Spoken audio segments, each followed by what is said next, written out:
Una ciudad barroca, ecléctica a la vez. La Havane est une ville baroque, éclectique parfois. Una ciudad Une ville où convergent jour après jour des frustrations, des désirs, des gens passionnés. deseos, gentes muy apasionadas.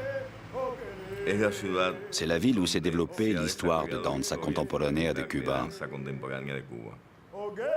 En ella Et là, nous trabajamos, travaillons, creamos, nous créons, nous souffrons. sufrimos.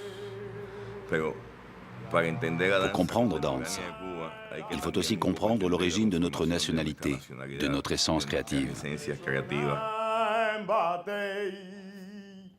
Ciudad barroca. Dans cette ville baroque, tu peux être surpris au crépuscule, par exemple, parce que tu peux voir la lune accrochée entre deux immeubles, entre le coin d'une rue et un palmier. Et aussi, tu peux te rendre sur le Malecón, qui peut influencer ton corps et ton esprit comme un baume. Et comme disait Fernando Ortiz, Cuba est un grand mélange, où ont convergé plusieurs nationalités, des Hébreux, des Juifs, des Africains, des Indiens, des Nordiques. C'est une ville composée de tant de cultures qu'à la fin, nous sommes tous différents. Ça, c'est Cuba.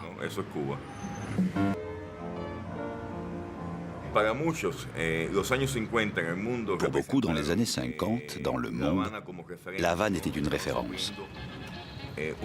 On représentait un romantisme très exotique.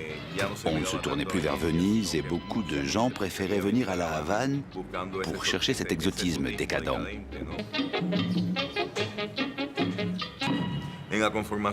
Dans la formation et la consolidation de la culture cubaine, au XXe siècle, dans les 50 premières années, à côté du développement de toutes les manifestations culturelles, il s'est produit un processus très intéressant qui s'est réalisé en même temps que la Révolution. C'est la fondation de Danza Contemporanea de Cuba.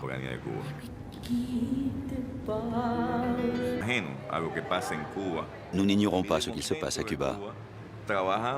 Nous vivons à l'intérieur de Cuba et nous travaillons avec les limitations que n'importe quel Cubain subit.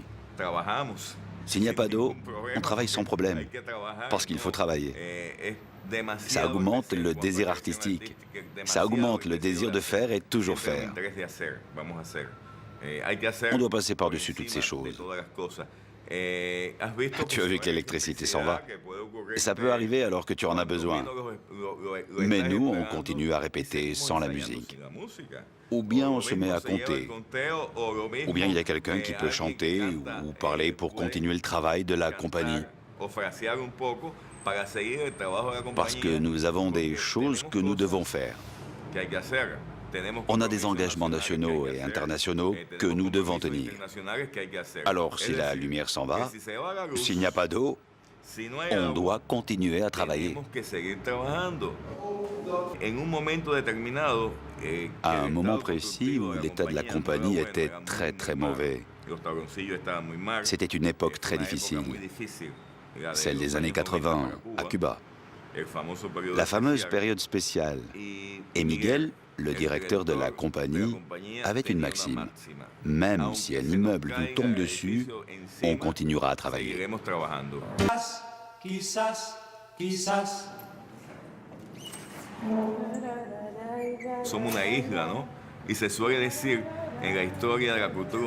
Nous sommes sur une île et on dit dans l'histoire de la culture humaine que les îles sont comme des radeaux qui flottent. Et c'est ce qui arrive aux Cubains. On peut s'adapter aux situations les plus déconcertantes, même si ça fait peur. Les gens sont capables d'innover dans le but de survivre, pour sortir ou sauter par-dessus ces difficultés. Dans les moments les plus terribles, dans les moments les plus difficiles, nous avons toujours de l'espoir. Et en dernier lieu, ce qui importe, c'est vivre. Étudier la danse est un parcours très difficile qui demande le double d'effort par rapport aux autres choses que tu peux faire dans la vie.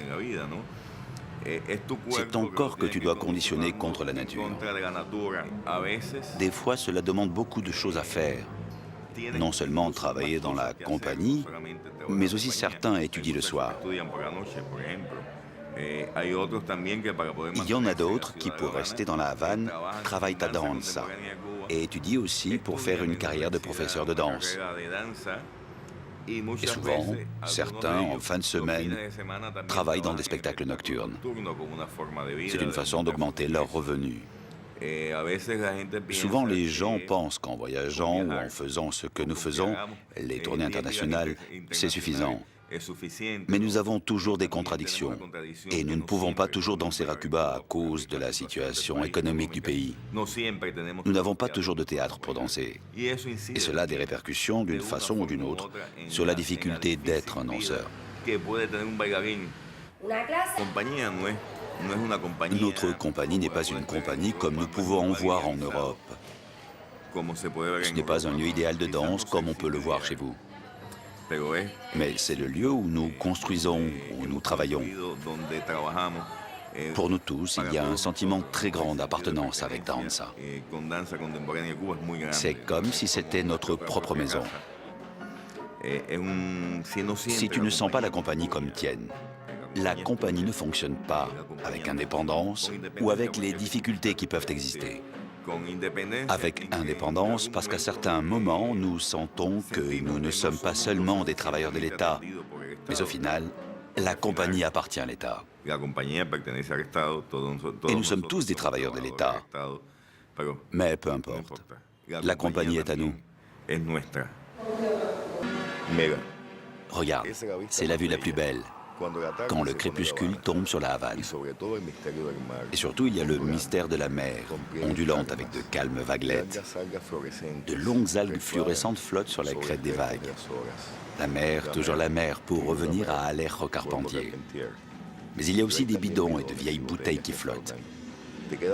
Bon, je te laisse parce que maintenant tu connais beaucoup de nous autres. Nous allons rentrer à la maison parce que demain, nous partons pour notre prochaine tournée. New York.